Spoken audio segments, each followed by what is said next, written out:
ഉൽപ്പത്തി അധ്യായം 2. ഇങ്ങനെ ആകാശവും ഭൂമിയും അവയിലുള്ള ചരാചരങ്ങളൊക്കെയും തികഞ്ഞു. താൻ ചെയ്ത പ്രവൃത്തിയൊക്കെയും ദൈവം തീർത്ത ശേഷം താൻ ചെയ്ത സകല പ്രവൃത്തിയിൽ നിന്നും 7-ാം ദിവസം നിവൃത്തനായി.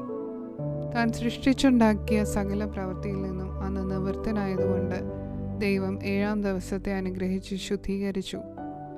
യഹോവയായ ദൈവം ഭൂമിയും ആകാശവും സൃഷ്ടിച്ച നാളിൽ ആകാശവും ഭൂമിയും സൃഷ്ടിച്ചതിൻ്റെ ഉൽപ്പത്തി വിവരം: വയലിലെ ചെടിയൊന്നും അതുവരെ ഭൂമിയിലുണ്ടായിരുന്നില്ല, വയലിലെ സസ്യമൊന്നും മുളച്ചിരുന്നതുമില്ല. യഹോവയായ ദൈവം ഭൂമിയിൽ മഴ പെയ്ച്ചിരുന്നില്ല, നിലത്ത് വേല ചെയ്യുവാൻ മനുഷ്യനുമുണ്ടായിരുന്നില്ല. ഭൂമിയിൽ നിന്നും മഞ്ഞു പൊങ്ങി നിലമൊക്കെയും നനച്ചു വന്നു. യഹോവയായ ദൈവം നിലത്തെ പൊടി കൊണ്ട് മനുഷ്യനെ നിർമ്മിച്ചിട്ട് അവൻ്റെ മൂക്കിൽ ജീവശ്വാസമൂതി മനുഷ്യൻ ജീവനുള്ള ദേഹിയായി തീർന്നു. അനന്തരം യഹോവയായ ദൈവം കിഴക്ക് ഏദനിൽ ഒരു തോട്ടമുണ്ടാക്കി താൻ സൃഷ്ടിച്ച മനുഷ്യനെ അവിടെ ആക്കി.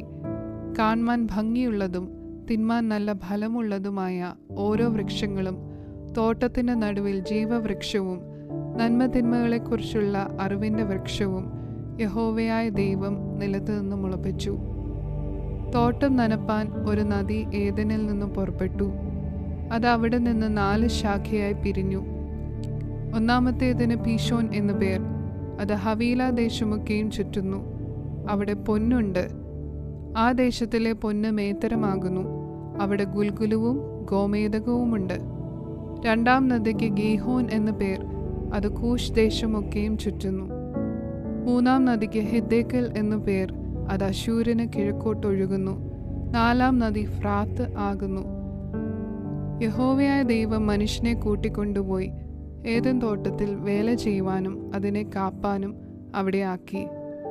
യഹോവയായ ദൈവം മനുഷ്യനോട് കൽപ്പിച്ചതെന്തെന്നാൽ: തോട്ടത്തിലെ സകല വൃക്ഷങ്ങളുടെയും ഫലം നിനക്ക് ഇഷ്ടം പോലെ തിന്നാം, എന്നാൽ നന്മതിന്മകളെക്കുറിച്ചുള്ള അറിവിൻ്റെ വൃക്ഷത്തിൻ ഫലം തിന്നരുത്.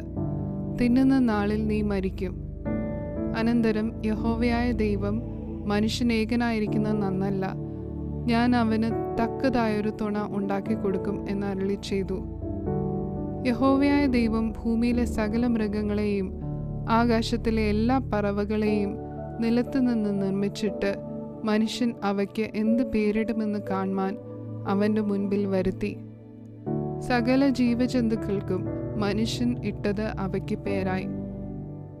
മനുഷ്യൻ എല്ലാ കന്നുകാലികൾക്കും ആകാശത്തിലെ പറവകൾക്കും എല്ലാ കാട്ടുമൃഗങ്ങൾക്കും പേരിട്ടു. എങ്കിലും മനുഷ്യന് തക്കതായൊരു തുണ കണ്ടുകിട്ടിയില്ല. ആകയാൽ യഹോവയായ ദൈവം മനുഷ്യനൊരു ഗാഢനിദ്ര വരുത്തി. അവൻ ഉറങ്ങിയപ്പോൾ അവൻ്റെ വാരിയെല്ലുകളിൽ ഒന്നെടുത്ത് അതിന് പകരം മാംസം പിടിപ്പിച്ചു. യഹോവയായ ദൈവം മനുഷ്യനിൽ നിന്ന് എടുത്ത വാരിയെല്ലിനെ ഒരു സ്ത്രീയാക്കി അവളെ മനുഷ്യൻ്റെ അടുക്കൽ കൊണ്ടുവന്നു. അപ്പോൾ മനുഷ്യൻ: ഇത് ഇപ്പോൾ എൻ്റെ അസ്ഥിയിൽ നിന്നും അസ്ഥിയും എൻ്റെ മാംസത്തിൽ നിന്നും മാംസവും ആകുന്നു. ഇവളെ നരനിൽ നിന്ന് എടുത്തിരിക്കിയാൽ ഇവൾക്ക് നാരി എന്നു പേരാകും എന്ന് പറഞ്ഞു. അതുകൊണ്ട് പുരുഷൻ അപ്പനെയും അമ്മയെയും വിട്ടുപിരിഞ്ഞ് ഭാര്യയോട് പറ്റിച്ചേരും, അവർ ഏകദേഹമായി തീരും. മനുഷ്യനും ഭാര്യയും ഇരുവരും നഗ്നരായിരുന്നു, അവർക്ക് നാണം തോന്നിയില്ല താനും.